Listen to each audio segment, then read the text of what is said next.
গ্রামের আঁকাবাঁকা মেঠো পথে বিকেলবেলায় আমরা হাঁটতে বের হয়েছি। সাথে আমার অনেক লোক, ইমাম সাহেব হুজুর আছে সিরাজ স্যার, বাংলা স্যার, আর আমি তো আছি ক্যামেরাম্যান। আর কিছুদিন পরে এই যে ক্ষেতগুলো দেখুন সব সবুজ হয়ে যাবে, বুঝছেন? সূর্য রোশনি ছড়াচ্ছে।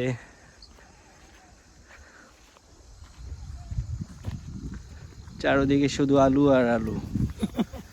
সস্তা পাইয়া ধান খেতেও আলু লাগিয়ে রাখছে এবার।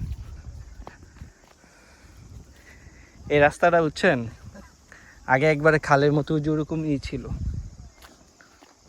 মানে নিচা ছিল, পরে মাটি মুটি কাটটা বড় বানাইছে।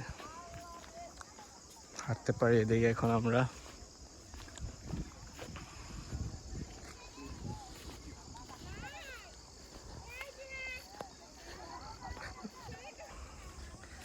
এই যে খালের পাশে দেখেন গরু উঠিয়ে মানুষ থাকতেছে। এই পাশে একটা চোখের মাঝখানে ওই যে একটা ঘর দেখা যাচ্ছে।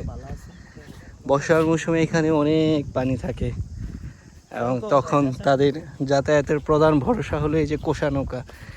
এখন পানি কমে গেছে, এখন এই যে কোষা নৌকা এভাবে পড়ে রয়েছে।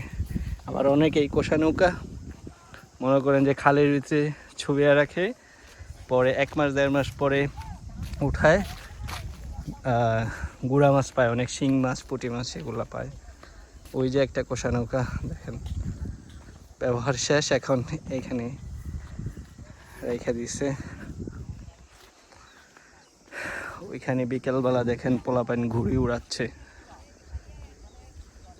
এই যে পোলাপাইন হাতে ঘুড়ি নিয়ে উড়াচ্ছে। আর সামনে হলো জোড়াসাঁকো, ওই যে ব্রিজ। আমাদের লক্ষ্য হইল জোড়াসাঁকো।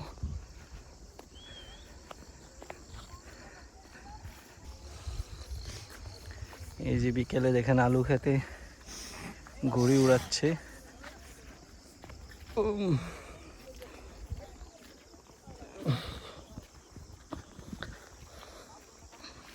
পোড়াগাঙ্গা নদীর উপর সেই ভাঙা ব্রিজ, সেখানে চলে আসছি আমরা হাঁটতে হাঁটতে।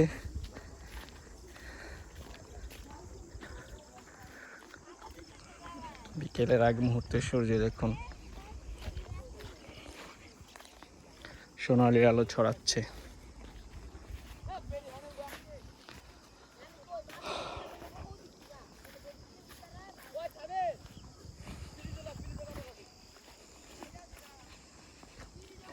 আমরা আসছি ওই দূর গ্রাম থেকে, নাকি হুজুর?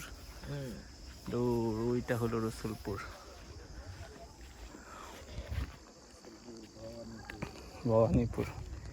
দূরে যেটা দেখা যাচ্ছে সেটা ভবানীপুর, এই পাশেরটা হলো জুনসার গ্রাম, আর এই যে যেখানে যাচ্ছে এটা হলো চাইনপাড়া। আসেন হিমেশ হুজুর, এটা হলো চাইনপাড়া।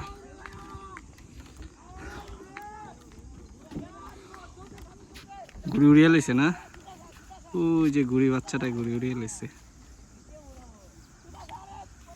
দৌড়াচ্ছে ঘুড়ি নিয়ে।